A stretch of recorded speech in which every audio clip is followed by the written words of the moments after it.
오늘 주신 하나님의 말씀은 이사야 8장 9절에서부터 22절까지의 말씀입니다. 제가 11절에서 15절까지 읽도록 하겠습니다. 여호와께서 강한 손으로 내게 알려주시며 이 백성의 길로 가지 말 것을 내게 깨우쳐 이르시되 이 백성이 반역자가 있다고 말하여도 너희는 그 모든 말을 따라 반역자가 있다고 하지 말며 그들이 두려워하는 것을 너희는 두려워하지 말며 놀라지 말고 만군의 여호와 그를 너희가 거룩하다 하고 그를 너희가 두려워하며 무서워할 자로 삼으라. 그가 성소가 되시리라. 그러나 이스라엘의 두 집에는 걸림돌과 걸려 넘어지는 반석이 되실 것이며 예루살렘 주민에게는 함정과 올무가 되시리니 많은 사람들이 그로 말미암아 걸려 넘어질 것이며 부러질 것이며 덫에 걸려 잡힐 것이니라. 아멘.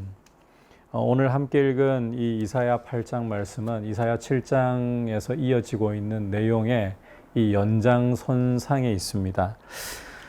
앞서 7장에서 이 아하스와 유다 백성이 정말 사시나무 떨듯이 떠는 모습을 보여주었습니다. 그 이유가 북이스라엘의 베가 왕, 르말리아의 아들 베가 왕과 아람 왕 르신이 이 서로 동맹을 맺어서 남쪽 유다를 치려고 했기 때문에 아하스를 이 전복시키고 이 다브넬의 아들을 그 위에 세우려고 하는 이런 음모를 가지고 있기 때문에 이 아하스 왕과 남쪽 유다 사람들은 사시나무 떨듯이 그렇게 떨었습니다.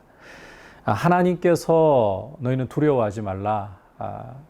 이 두 동맹이 아무리 이 거세게 너희를 압박할 것처럼 보여도 연기나는 두 부직갱이에 지나지 않으니까 두려워하지 말라. 그리고 내가 너희에게 이 두 동맹국이 결국은 아수르에 의해 머지않아 망할 것이다. 이 징조까지 내가 줄 것이다. 이렇게 약속을 하셨음에도 불구하고 아하스는 하나님께 징조를 구하려고 하지도 않았었죠. 뿐만 아니라 하나님의 약속을 믿지 않았습니다. 그 모습을 8장 6절에서는 이 백성이 천천히 흐르는 실로암 물을 버리고 르신과 르말리아의 아들을 기뻐하느니라. 이 천천히 흐르는 실로암 물이라는 것은 어제 말씀에서도 설명을 드렸지만 이스라엘과 함께 하시는 눈에 보이지 않아도 하나님의 약속이 당장 결과가 나와 있지 않아도 함께 하시면서 도우시는 그 은혜의 역사를, 하나님의 은혜의 역사를 가리키는 거예요. 그런데 이런 하나님의 은혜의 역사를 저버리고 하나님을 저버리고 르신과 르말리아의 아들 아람 왕과 이 북이스라엘의 베가 왕을 지금 기뻐하느니라, 간담이 서늘해져서 두려워하느니라, 이렇게 하기 때문에 하나님께서 7절 8절을 보시면 이 아수르를 불러다가 유다를 치게 하시는데, 압박하게 하시는데, 아수르의 세력이 얼마나 심각하게 유다를 압박하느냐, 이 목에 물이 이 목에까지 차올라서 숨이 턱턱 막힐 지경까지 가게 하신다. 아수르가 그 정도로 압박하게 하신다는 거예요. 하지만 오늘 이 9절 10절 말씀에서는 너희 민족들아, 너희 먼 나라 백성들아, 바로 아수르 사람들을 가리킵니다. 이들이 함성을 질러 볼지라도 허리를 동이고 허리에 띠를 띨지라도, 전쟁을 하기 위해 가지고 이 싸움을 하기 위해서 허리를 동이고 띠를 띠는 거잖아요. 그리고 또 함께 계획을 하고 말을 할지라도 끝내 패망하리라, 끝내 이루지 못하리라, 끝내 시행되지 못하리라고 하나님이 말씀하고 계십니다. 분명히 유다를 침공해 가지고 이 아수르가 유다의 이 목까지 죄는, 실제 우리가 이 이사야 36장부터 보시면 아수르의 사네립 왕이 히스기야 왕을 이 예루살렘 성을 포위하고 있는 이런 장면을 보여주고 있죠. 그 정도까지 가지만 끝내 패망한다. 실제로 18만 5천의 군대가 이 밤사이에 천사가 쳐서 완전히 다 죽게 되는, 그리고 이 사네립 왕은 얼굴이 뜨끈뜨끈해져서 부끄러워서 본국으로 돌아가지만 자기 몸에서 난 아들들에게 죽임을 당하는 이런 일을 겪게 되죠. 그런 일이 일어날 것이라는 거예요. 왜? 그 이유가 무엇인가? 하나님이 우리와 함께 하시기 때문에. 유다가 비록 참 하나님을 불신하고 하나님의 약속 위에 굳게 서 있지 못할지라도 하나님이 유다가 잘나서가 아니라 임마누엘 함께 하시겠다 약속하시기 때문에 이 아수르의 이런 이 침략이 끝내 성공할 수 없다라는 것입니다. 계속해서 11절부터 보시면 이와 같은 약속을 주시면서 하나님께서는 이사야 선지자에게 이 백성의 길로 가지 말라. 하지만 이 백성이 잘나서 그렇게 하나님이 이 아수르를 물리쳐 주시는 게 아니라는 거예요. 이 백성의 길로 가지 말 것을 내게 깨우쳐 이르시되 12절에 보면 이 백성이 반역자가 있다고 말해도 너는 그 모든 말을 따라 반역자가 있다고 하지 말고 그들이 두려워하는 것을 너희는 두려워하지 말고 놀라지 말고 이 12절 말씀은 여전히 지금 두려워하고 있는 유다 백성들의 모습을 보여주고 있는 거죠. 북이스라엘의 이 베가 왕과 아람의 르신 왕의 이 동맹군이 유다를 칠 것을 두려워하는 이 유다 사람들의 아하스와 유다 사람들의 모습을 이렇게 묘사를 하고 있는 거예요.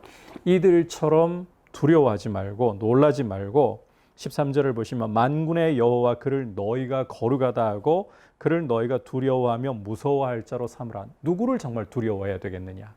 여호와 하나님을, 만군의 여호와를 두려워해야 된다. 그가 성소가 되시기 때문에. 하지만 믿지 못하고 하나님의 약속을 붙잡지 못하고 하나님을 두려워하지 않는, 오히려 이 육체에 불과한 인생을 두려워하는 이 이스라엘 두 집에 하나님께서는 걸림돌이 되시고 걸려 넘어지는 반석이 되시고 예루살렘 주민에게는 함정과 올무가 되신다. 결국 이스라엘이나 유다나 하나님을 두려워하지 않으므로 하나님의 약속을 굳게 붙들지 않으므로 하나님이 오히려 그 백성에게 걸림돌이 되어버리신다는 거예요. 함정이 되시고 올무가 되어버리신다는 거예요. 하나님을 바라보고 하나님을 두려워하고 그 약속을 굳게 붙드는 사람에게 하나님은 성소가 되어주십니다. 피난처가 되어주십니다. 그러나 하나님을 두려워하지 않고 그의 약속을 굳게 붙들지 않고 두려워하지 말아야 할 인생을 두려워하고 불신의 길로 걸어갈 때 하나님이 걸려 넘어지는 반석, 걸림돌, 함정과 올무가 되어버리시겠다는 거예요. 누구보다 하나님을 두려워해야 한다는 것이죠. 우리는 누구를 정말 두려워하는가? 이 말씀을 보면서 우리 자신을 돌아보고 안 보인다고 하나님을 두려워할 줄 모르고 눈에 보인다고 현실을 두려워하고 사람을 두려워하고 우리 눈앞에 보이는 고난을 두려워하는 이런 어리석음에 빠지지 말아야 할 것입니다. 계속해서 이제 16절부터 보시면 이사야 선지자에게 하나님께서는 너는 증거의 말씀을 싸매며 율법을 내 제자들 가운데서 봉함하라. 이사야 선지자에게 하나님의 말씀을 싸매어 버리라. 그리고 제자들 가운데서, 내 제자들 가운데서 하나님을 믿고 따르는 이들 가운데서 이 약속을 봉함해서 증거를 삼으라는 거예요. 말씀을 봉함해 버린다, 싸매어 버린다. 이것은 말씀을 열어서 이제 깨닫게 해주시지 않겠다는 거죠. 이게 진짜 두려운 일입니다. 하나님을 두려워하지 않고 하나님으로부터 자꾸만 멀어져 가고 배신의 길을 갈 때 하나님은 말씀을 막아버리신다는 거예요. 이런 상황 속에서도 이사야는 17절을 보시면 야곱의 집에 대하여 얼굴을 가리시는 여호와, 이 말씀을 싸매시며 말씀을 봉함하시는 게 당신의 백성을 향해서 얼굴을 가려버리시는 모습이라고 하잖아요. 그럼에도 불구하고 이사야 선지자는 하나님의 긍휼을 바라면서 하나님을 기다리고 바라보리라. 그리고 이사야 자신과 이사야에게 주신 자녀들이 이스라엘 중에 징조와 예표가 되는데, 하나님이 주신 징조와 예표인데 백성들이 자신과 자신의 자녀들을 보면서 어떻게 해서든 하나님께 돌아오기를 고대하고 있는 거죠. 자, 그런데 백성들의 모습이 어떠한 모습으로 달려가고 치닫느냐. 19절을 보면 기가 막힙니다. 어떤 사람이 너희에게 말하기를 주절거리며 속살거리는 신접한 자와 마술사에게 물으라. 우리말 번역은 이게 좀 모호합니다. 이 번역 성경을 좀 참고해 보시면 신접한 자 마술사에게 물으라. 하나님께 묻지 않고 지금 말씀도 막혀 있잖아요. 신접한 자 마술사에게 물으라. 백성이 자기가 섬기는 신에게 구해라. 백성이 자기가 섬기는 각각의 신에게 구해야 한다. 산자를 위해서 죽은 자에게 구해야 한다. 이렇게 말한다는 거예요, 사람들이.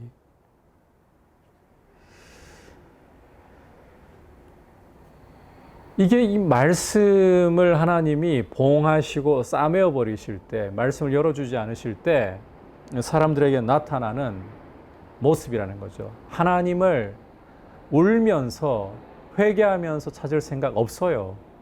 본색을 더 드러내는 거죠. 신접한 자, 마술사를 찾자. 자기가 섬기는 신을 찾자. 각자의 신을 찾자. 죽은 자에게 문의하자. 이게 백성의 모습이라는 거예요. 정말 따라야 할 것은 20절에서 보듯이 율법과 증거의 말씀인데 이 백성들이 하는 말이 말씀과는 상관없죠.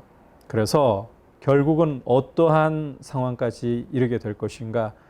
정녕 아침 빛을 보지 못하고 이 땅으로 헤매며 공고하며 굶주릴 것이라.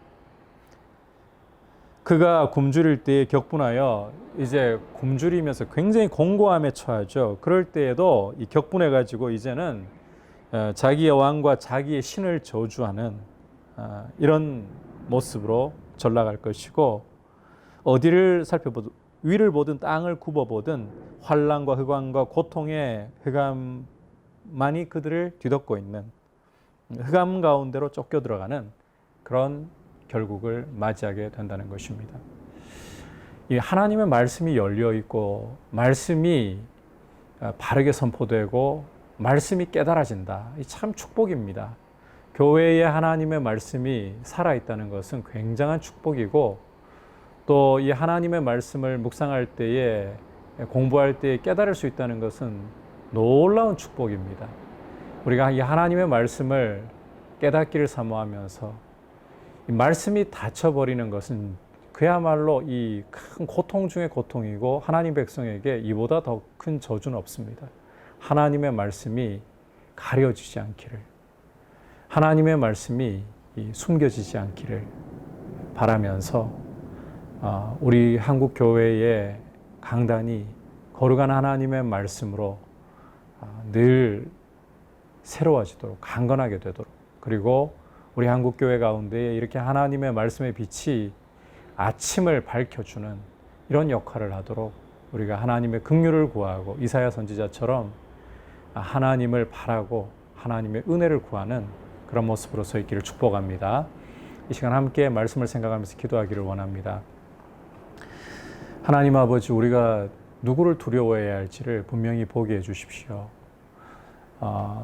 육체에 지나지 않는 인생을, 또 우리에게 닥쳐오는 환경과 여러 가지 상황들을 두려워하기보다 정말 두려워해야 할 분 하나님을 두려워할 수 있는 지혜와 은혜를 주시고, 또 무엇보다도 하나님의 말씀이 싸매여 버리지 않고 봉함되지 않고 열리고 깨달아지는 것이 얼마나 큰 축복인가를 알게 하시고, 말씀을 부지런히 가까이 하고 말씀을 묵상하고 말씀을 깨달아 알기를 원하고 순종하기를 원하는데 힘을 쏟게 하여 주옵소서. 이것을 위해서 첫 번째로 기도하시고, 아울러서 이제 여름 사역이 진행되어야 하는 상황입니다. 코로나 사태로 인해서 지금 또 정부의 집합 금지령으로 인해서 소모임이 중단되어 있는 상태에 있는데, 이번 여름 사역 가운데 우리 자녀들에게 어떻게 영적으로 잘 다가설 수 있을지, 또 어떻게 말씀을 잘 심어줄 수 있을지 하나님의 지혜를 우리가 함께 구하면서 우리 자녀들 믿음이 세워지게 하여 주옵소서. 기도하겠습니다. 하나님 아버지, 오늘 말씀을 통해서 누구를 정말 두려워해야 할지를 저희가 다시 한번 돌아보며 우리 자신을 주님 앞에 내어드리기 원합니다. 참으로 두려워해야 할 하나님을 두려워할 줄 알게 하여 주시고, 아버지 눈앞에 보이는 상황을 또 사람을, 환경을 두려워하기보다 정말 주님의 말씀 위에 굳게 서서 가장 두려우신 주님을 두려워하며 주님을 성소로 삼을 수 있게 하여 주옵소서. 아울러 말씀이 우리에게 열리고 깨달아지는 것이 얼마나 큰 축복인가를 생각할 줄 알게 하시고 지혜를 주시고, 주님 말씀이 닫히지 않도록 우리 한국교회 가운데에 말씀이 강단에서 바르게 선포되고 우리 한국교회 안에 하나님의 말씀이 풍성하게 선포되며 또 말씀이 교회마다 풍성하게 열리며 또 우리 한국교회가 이 말씀 위에 굳게 서 있는 아침 빛이 교회마다 비치는 귀한 은혜 주시옵소서. 이제 이 여름 사역을 앞에 두고 주님 앞에 간구합니다. 우리 자라나는 다음 세대에게 주님의 말씀을 잘 심을 수 있도록 주님 어떻게 우리 자녀들에게 말씀을 심어 주어야 할지를 지혜로 가르쳐 주시고, 여름 사역 가운데 우리 자녀들에게 믿음의 씨앗을 잘 심을 수 있도록 은혜를 더하여 주시옵소서. 예수님의 이름으로 기도드립니다. 아멘.